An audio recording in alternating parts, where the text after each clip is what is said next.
From the family grocery hauler to fire-breathing racing engines, the one name you need to know is USA Motor and Machine, located at 51 Cleveland Avenue in Nashville, Tennessee.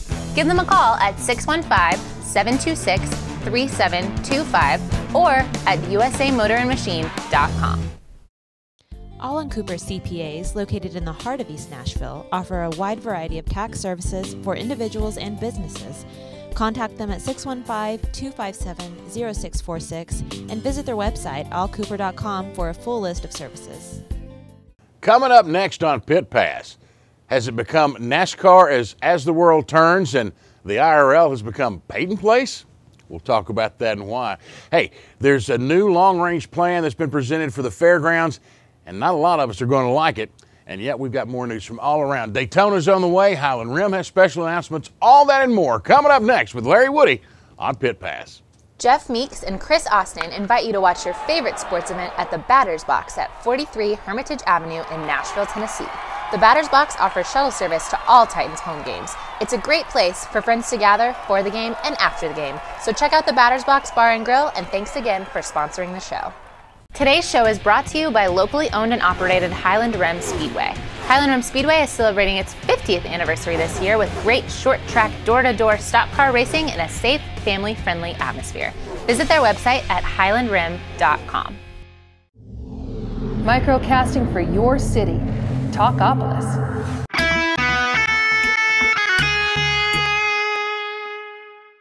Well, hello, everybody, and welcome in to Pit Pass. I'm Joe Williams, along with my idol, Larry Woody. And Larry, we were just making sure we both still had our wedding rings because is it Peyton Place? Has Danica called you yet? No, I don't think she's going to either. In the world of NASCAR and the IZOD IndyCar racing, I think is what Russ Thompson told us the official name was supposed to be. Open-wheeled, ground-sucking widowmakers is what I still call them. It has been an interesting couple of weeks for both of these groups. Danica Patrick, arguably, Larry, behind Dale Earnhardt Jr., the most popular driver in NASCAR? The most recognized, celebrated. Certainly. There we go. Yep. There's the word. Yep. I wouldn't say most popular, but most recognized. Yep. She still catches some grief from some folks who just don't believe that there's a place in the sport. And a ton of fans, right up with Junior and the number of fans. For better or worse, she does have a following. Yeah. And, I think, several months ago, she announced that she and her husband were calling it quits. There was an age difference and a lot of, and apparently it was a very amicable, agreeable separation. And I think everybody turned around and went, oh, okay, here's the answer for Dale Jr. Who's also single. And semi-available. I think he's got a girlfriend, but he's nothing. But he keeps her quiet. He keeps her hid. No contracts have been signed as far as we know. But anyway, you're right. What a match made in NASCAR heaven. And exactly. Let me qualify what I said when I said he keeps her hid. He keeps her protected is what I meant. It's not. He's protective and doesn't want her to be exposed or catch the volatile, if you will, of our sports. She stays kind of in the shadows. Yeah. So Ricky Stenhouse Jr., who runs for Roush Racing's won a couple of nationwide titles, may have won the hand. He's the boyfriend, apparently. Well, not apparently, he is the boyfriend. We kind of teased this a couple of weeks ago that there might be some news concerning Danica Patrick coming out. And sure enough, we held off on it for a couple of weeks, but it's been confirmed now. Danica and Ricky Stenhouse are an item. You called this one early. Boyfriend and girlfriend, as we old-timers say. You saw this early. I never saw this one coming. I didn't either. I knew that there was that Danica had a new boyfriend, and I had heard that he was involved in racing some way, but I hadn't heard a name. And as we're talking off there, Joe, if you made a list of 100 eligible candidates for who Danica's boyfriend would be, I'm not sure Ricky would have made the cut, but he's it. Let's see, Danica's 30 and Ricky's 25. But it's not bad. No, and they've got a lot of common interests. They're both race drivers, both personable people. So I know when I was 25, there was a lot to be said for older women. There is. When I was 8 years old. And I'm twice that now, and it still may be. Little girl with pigtails in the 3rd grade, but that's a different story. Boy, ain't that the truth. No, and Joe, I guess, and the other part of the segue, obviously, is that Dario Franchitti and Ashley Judd have announced they're going separate ways also. And the storyline, I guess, is at what point do these kind of stories become sort of public domain, and are they legit to spend a big segment of a racing show discussing? And personally, my take is, and always been, when I worked at the newspaper, if you're going to be a star, a public person, and you're going to live off public adulation, which these people do. They make their living because they're popular sports figures, and particularly Danica. She doesn't live off her racing winning. She lives off her celebrity. If you're gonna, you can't have it both ways. It's a two-edged sword, publicity, and you can't turn it off like a faucet. You can't be a big-name public celebrity when it's convenient, and then be you or me or Terrell Davis, Joe Sixpack when it's not convenient. So, that's just part of it. You make that bed and you lie in it, figuratively speaking. And I'm always a little aggravated when I hear a celebrity talking about how difficult it is to be a celebrity. Nobody made them be a celebrity, and they don't complain when all the big checks are rolling in. So that's part of it. And again, Joe, I guess to further rationalize what we're talking about here, the question is, how will it impact their performance in the sport on the racetrack? Well, especially Danica and Ricky, because I think they're going to wind up racing against each other. Will. And anytime, Joe, someone, personality, celebrity or not, goes through something traumatic like a divorce, it does have an impact on their life and on their performance. I remember Darrell Walter was talking about that when his first child was born. Anything that affects your personal life does carry over onto the racetrack. So that'll be interesting. Will it improve their performances on the track? Will it hurt their performances, or will we be able to tell any difference? But again, I think it's a legitimate question to ask and to discuss. I think a lot of folks, Larry, especially on the NASCAR level, will start asking, well, with Danica and Ricky, if they're there, running for the lead, if she needs help or an advantage, I think you've got to go back and look at where this sport started when you had the Flock brothers, you had the Allison brothers, you had, all kinds of family involved. And father-son. And father-sons racing with each other. Bobby, Davey, people like that. Lee, Richard. Right. The whole bunch. And I think that's one thing about this sport that's proven itself over time, and that is, no, when it gets down to that last lap, I don't care. You can be my daddy. I want to beat you. That's right, and that's what they all say, that they're cognizant of the fact that that's Bobby Allison's racing against his son Davey. Davey knows that's his dad out there. But when you're racing. Michael and Darrell Waltrip, they're racing each other, brothers. And I think that'll be the same way with Danica and Ricky when they're on the track. It won't be girlfriend, boyfriend racing each other. It'll be Ricky and Danica both trying to race for a position. I just don't think it'll have an effect on their on-track performance once the cars start. Now the preparations and all the swirl of attention, which we're giving them now and everybody else around the country is, might that have an impact, in terms of the mental state, the preparations, all the swirl of attention? Again, that's a question we don't know yet. Now let's talk a little bit about Dario and Ashley Judd. They're both, at the moment, or have been anyway, residents here in Williamson County, very close. Yeah, Leapers Fork, out in rich people's country like you live in, Joe. No. Yeah. I live on the other side of that railroad track, brother. But anyway, same county. Yeah, same county. And the angle there, obviously, is that's what brought Dario Franchitti to Williamson County, was his marriage to Ashley Judd. And Ashley said she wanted to be a country girl and live in the country, so that's what brought Dario here, which is the reason we're talking about him. Yeah, and he, of course, grew up on farms and such in Scotland and in that area. Edinburgh. Edinburgh, yeah. So, he was knows how that hay, is. working, driving a tractor, that kind of thing. That's how he got started driving when he was 3. Dario had never seen it. He wouldn't know which end of a tractor's at. But anyway, he did grow up in the country, and he agreed to live in the Leapers Man's Fork. won 2-3 Indy 500s, won the Indy Championship, etc. Here's the thing that I think, though, that gets me about these two. You remember when the Indy folks came to Nashville the first time, Dario came with them, and was like, oh, wow, will his wife come? He was very clear with the staff, the announcers, and with the press that he would not talk about his wife. Yeah. That she had her career, and you don't ask Tony Kanaan about his wife. You know, if it's not something you'd ask Tony about his wife, don't ask me about mine. That's what Dario told me one day in a fairly heated exchange at the Super Oh, Speedway. And I okay. explained that Tony Kanaan didn't live in Leaper's Fork. And if he did, then we would ask Tony Kanaan about his wife. And it was interesting, Joe. Dario, as you said, he thought Ashley should be off limits. And when I tried to interview Ashley about Dario's first race at Indy, she said no, she didn't want to be part of the story, that she wanted all the media attention focused on her husband, Dario. I said, well, that's fair. I can understand that. We get to Indy, and you can't walk down pit road without tripping over Ashley Judge. And her hat, yeah. and her hat. She gets more pub and press and publicity that week than any of the other drivers combined, and yet, you know, here she was kind of shying away from the limelight. But anyway, that neither here nor there. I wish them both well. I like them both personally, but I was saying, I thought they people. were. Joe, I did think they both, Dario and Ashley, went a little overboard about don't let anybody know that Separation. that we're together. Yeah, it's a little hard not to know that. Kind of silly.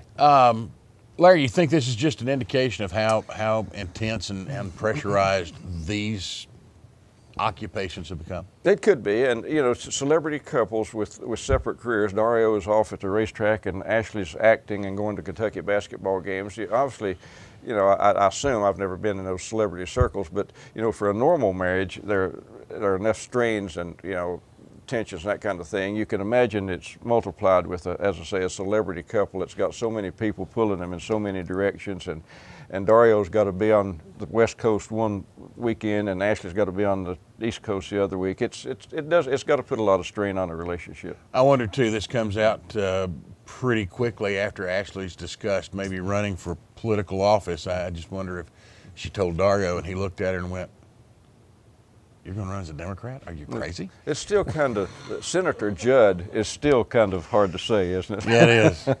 Yeah, it is.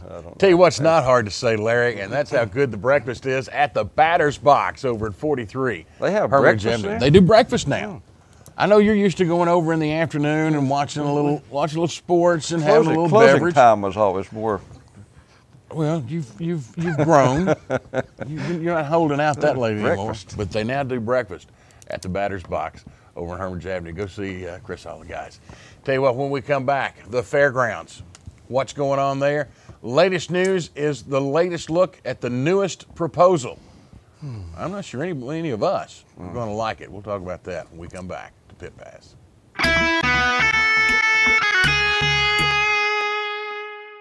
Jeff Meeks and Chris Austin invite you to watch your favorite sports event at the Batter's Box at 43 Hermitage Avenue in Nashville, Tennessee. The Batter's Box offers shuttle service to all Titans home games. It's a great place for friends to gather for the game and after the game. So check out the Batter's Box Bar and Grill, and thanks again for sponsoring the show.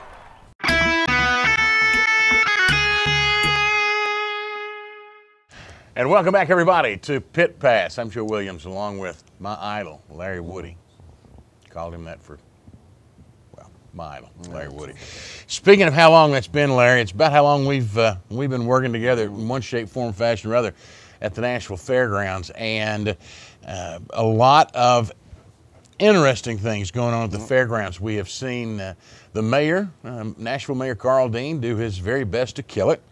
We saw what became known as the Red Army force a referendum election that I believe went 71% towards the Keep it. It's actually an amendment to the Metro Charter that said, do with it what you want to, redevelop it how you want to, but there has to be racing, a fair, or an exposition or a flea market, as we call it, and a state fair held on the property.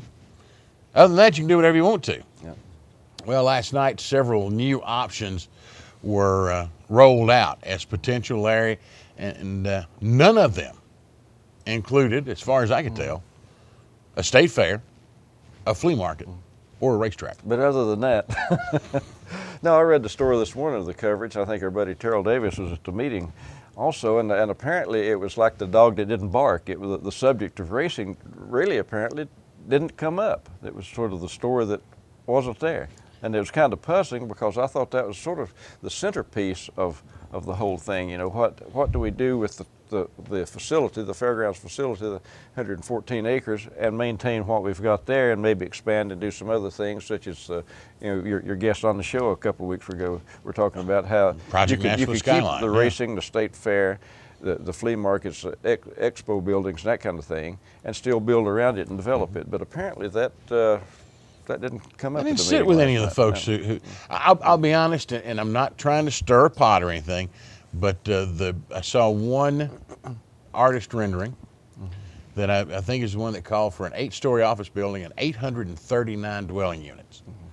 Now, folks, trust me, from having worked in local government, that is not going to be 8 units an acre for 100 acres. That's going to be more like 16 units in every acre. That's more like apartments. And you wonder where the neighborhood watch people were, the neighborhood community people were, because their concern, as I understood it, was that the track would impact the quality of life in their neighborhood. If they think that the quality of life is going to be impacted, wait till they start putting those high-rise apartments on every square inch out there. But again, Joe, it's the ongoing debate. As you say, we've covered this story for about 40 years now, the fairgrounds, what are they going to do with it and that kind of thing, and it's an ongoing story. I don't know that I don't see in any of the proverbial light at the end of the tunnel. The same old questions and the same old quibbling that's been going on for 40 years continues to go on. Yeah. Where I was headed, I don't want to stir the pot. This one artist rendering I saw, Larry, I swear to you, it reminded me more of a prison. I was looking for fences and towers. Some razor wire. Yeah, I mean, it really was. I know it. It's, as I say, the city spent a fortune on evaluating that property. If we just had the money that we spent on the studies that's been done with it, we could.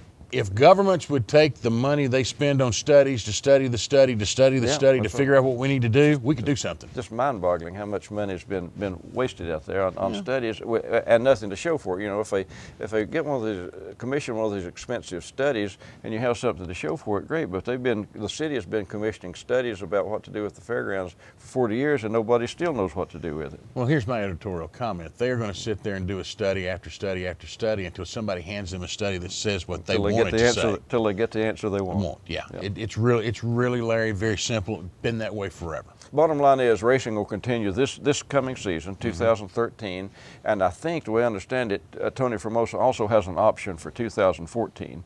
Is that correct? Haven't seen that in writing. This year for sure. Next year possibly. Maybe not confirmed. And then after that, it's just kind of a void out there. We don't know for sure what's going to happen after that. If this is their idea and they're trying to push this and hope to do something in a couple of years, like I said, I have not seen the contract itself. It may call for a year extension, and probably needs to be given that year extension. I mean, the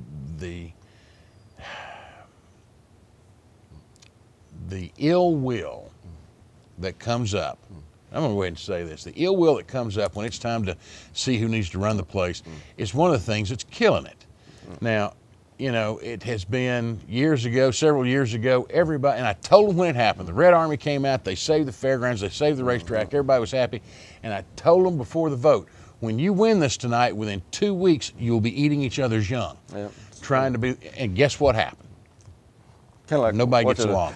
Some of those third world dictators be overthrown and they're replaced by another dictator. Yeah. Not that Tony Formosa is a dictator, I'm just saying that there's these constant management problems have plagued it forever, and it's not really their fault. Like Tony Formosa said before, there's a limit, and Gary Baker said 25 years ago, there's a limit to what you can do with this property if they only give you short-term leases. You can't go out and spend $10 million on improvements if you don't know that you're going to have the track next year. Yeah. So, Gary Baker tried to tell them that 30 years ago, and people today are still trying to tell them that. It's just, like I say, I'm not hesitate to believe in conspiracy theories, but I really believe there's an effort there underway just to kind of choke it to death, slowly suffocate it to death. Well, there is a grassy knoll on the property. Yeah, and apparently it's working, because the more disorganized it is, and it is disorganized, the less chance it ever has of succeeding.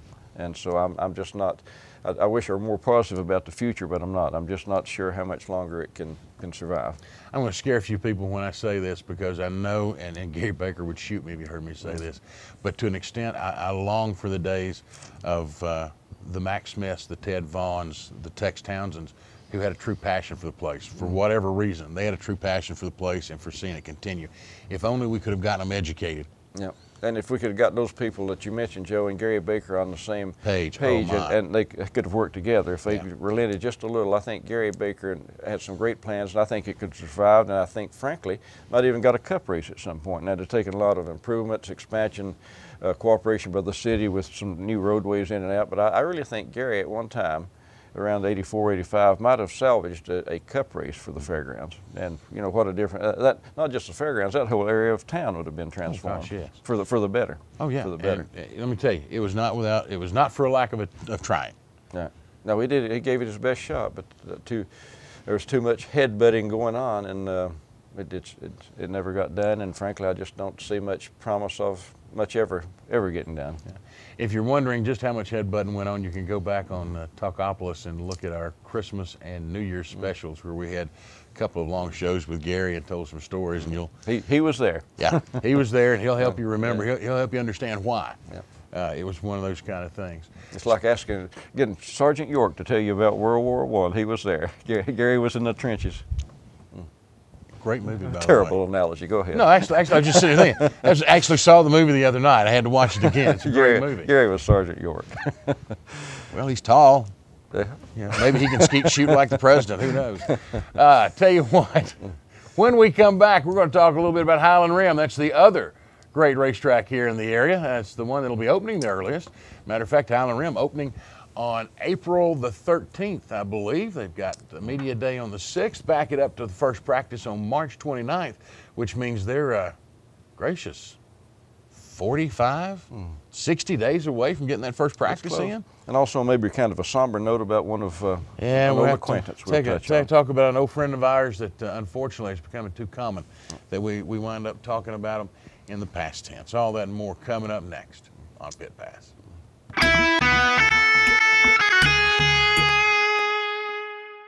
Today's show is brought to you by locally owned and operated Highland Rim Speedway. Highland Rim Speedway is celebrating its 50th anniversary this year with great short-track, door-to-door stock car racing in a safe, family-friendly atmosphere. Visit their website at highlandrim.com.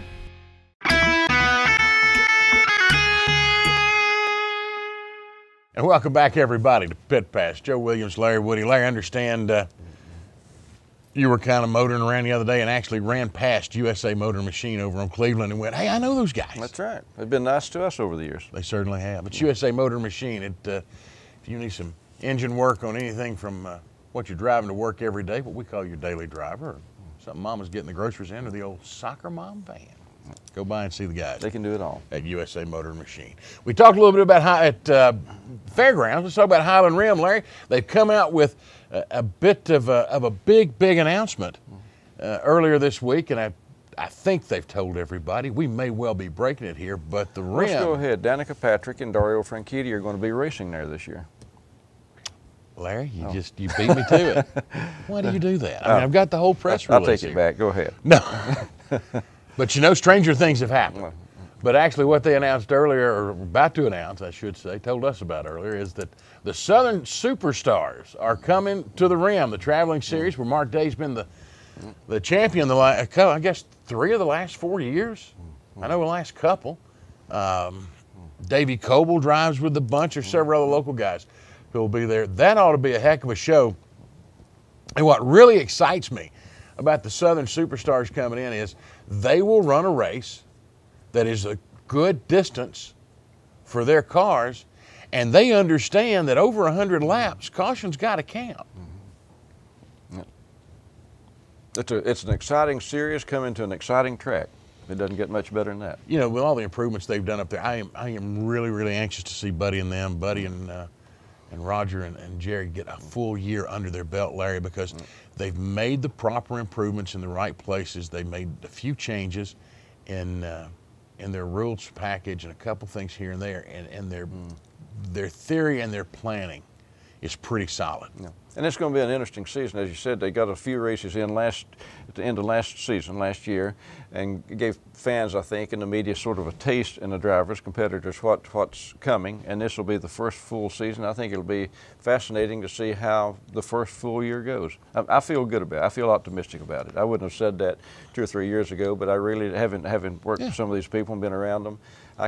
Maybe their optimism and enthusiasm rubs off, but I feel good about the season at Highland Rim. You spent years at the pinnacle, covering the pinnacle of our sport, and it used to drive me crazy because I was trying to figure out, and it took me a while to understand. You love them both, but I think the grassroots level is maybe your real love. You would come and you would stay late on a Saturday night to cover the fairgrounds of the Rim, and then get up at 4 o'clock on Sunday morning and drive to Talladega. Yeah. Well, it was just fun, Joe. It's kind of the equivalent would be in football. You watch a great high school football player playing in, like you were, your high school days. Then he advances to college. He becomes a great college player, and then hopefully someday advances up to the NFL. And it's the same way. It's just fun to watch these grassroots racers like a Casey Atwood or Sterling Marlin run some of the smaller tracks, work their way up to the mid-levels, and then someday win a Daytona 500, as Sterling did. It's just, you know, it doesn't have to be a sports story. That's a kind of a human. Yeah. You wrote a book about that. Triumph of the human spirit kind of story, and anybody would like that. You wrote a book, Pure Sterling. Yeah. I actually still have an autographed copy. Can you still, Amazon still got that? They are, and when I sign a lot of them, my wife says when I'm dead, they'll be worth a lot of money. So, but no, seriously, back to the grassroots. Tell her to give me a call. I've got, I can help her out. I'll bring you one. But no, that's what's intriguing. I think about the grassroots level racing like Highland Rim, Joe. First of all, it's amateur racing, as we've said so many times. These guys are out there racing for the sheer love of racing. Also, you never know when you might see some kid out there and hey, look at that kid. What's his name? Atwood, or who's that over there? Is that Marlin kid? And Sterling's got a grandson incidentally coming out. So you never know when you go to Highland Rim and you see these people out there racing, the younger guys. You might be looking at the next Darrell Waltrip or Sterling Marlin. That's the fun of the grassroots.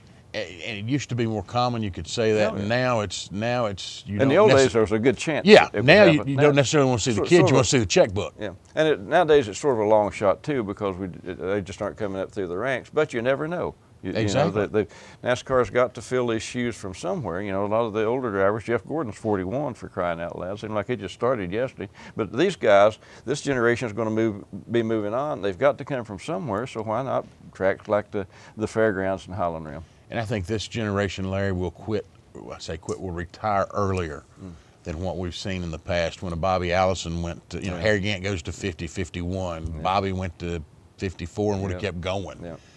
I think you're right. I don't think Jeff Gordon, he's 41, I don't think he'll race too many more years. But you never know. Like Richard Petty used to say, he said, when you're a race driver and you're winning, you're having too much fun to quit, so it's hard to walk away. When you're losing, you don't want to go out when you're down like that, so you want to hang around till your career perks up. He said, bottom line is you never quit. That's right. You're either wanting to get back. Kind of like a bad drug, you know? It is. You don't want to get out when you're on top because you're having too much fun. You don't want to get out on the bottom because you don't want to end your career that way. So, as Petty said, it's just hard to get out. Old sports riders are the same way. Speaking of, so are old radio guys and announcers. I mean, don't feel bad. Talking about Highland Rim a little bit, combination. A lot of times, if you look back over history, you see guys who have raced at the fairgrounds, who've raced at Highland Rim, who've raced at some other facilities back in the day when the Smyrna track was open or the Riverview track in Carthage was open. And you find these folks who maybe don't have that desire to go much further. They're at the grassroots level, Larry, and they're happy right there. They're content where they are. And they're very good at what they do. And having fun. That's their golf game. Yeah. And one of those guys around here was a fellow by the name of Jimbo Vance. Yep. We lost Jimbo a couple nights ago and understand the services were yesterday. As we tape this on Wednesday, today actually. Thursday's tomorrow. Okay, we tape this on Wednesday the 29th. Services are tomorrow on the 30th in Mount Juliet. 31st. I'm lost on my dates. Thank you. I get to talking about Jimbo and I forget dates. It's hard for me to say this is the date for this year. Last week we talked about Joe Carver. Joe, I just knew him by name, having covered some of the lower divisions, but you and Terrell knew him well, and Terrell Davis was telling an interesting story, and I didn't know this, that he served as David Sisko's crewman, and maybe the entire pit crew. When Sisko, I covered David back in the days when he was running cup races, and I didn't know this, but he just kind of rounded up some friends from around home here and ran, and one of them was Jimbo, and Terrell said he might have been at times the only crewman that David Sisko had. I was going to say, David Sisko was a former track champ at Nashville, went on to run a bunch of what is now Cup stuff. Darrell was telling us that at one point Jimbo was his only crewman, still in high school. They'd load the car up in the morning, Jimbo would drive it to school, park the rig. Now, you got to understand at that time it was probably, if it was an enclosed trailer, it was a big deal. Probably wasn't even enclosed, probably just sitting on a open trailer. He'd park it at school. As soon as school was out, he'd take off for the racetrack. And that's what they do. They go to the racetrack, they'd race, and he'd come home. He and David Sisko would work on the car themselves, maintain it themselves, and go racing. Russ Thompson worked with him a bunch too. Jimbo may be better known for his exploits in karting. He was awfully good in a go-kart, but set some records at several different places in a mini modified. And the one thing you could always count on with Jimbo Vance was the man was going to meet you with a big smile and a strong handshake. And positive attitudes are hard to find sometimes, and his is one that's going to be missed. And people like that, Joe, are what made covering the sport so much fun back then. The good people, the good friends, the associations, relationships you made, and those good stories. You don't. We're losing too many of those people nowadays. Last week is Joe Carver, and this week Jimbo Vance, and just as you said, the old gang's trimming down. Yeah, and that's not a good thing. Larry, we'll be back next week with more Pit Pass, I believe. You're coming back. I'll be here. You'll be here? I may just stay here. I've got to get a cot in the back. So. We can arrange that. I'll be here. One thing we're going to look into this week, we'll leave you on this one. Electric cars, are they raceable? They may be more raceable than you think. And we may have the answer for that. And we've already got robot drivers, so. That's right. It's natural. More on that next week. You're a video gamer. Here's the real world at it. No, seriously, some news upcoming on cars powered by electricity. That doesn't make the neighbors at the fairgrounds happy. They wouldn't have to listen to all that stuff. They would lull them to sleep at night with the purring of the motor. The purring of the motor. You know, that's the one we need to get out of here on. For Larry Woody, I'm Joe Williams. Thank you so much for joining us right here on Pit Pass. We'll see you next time.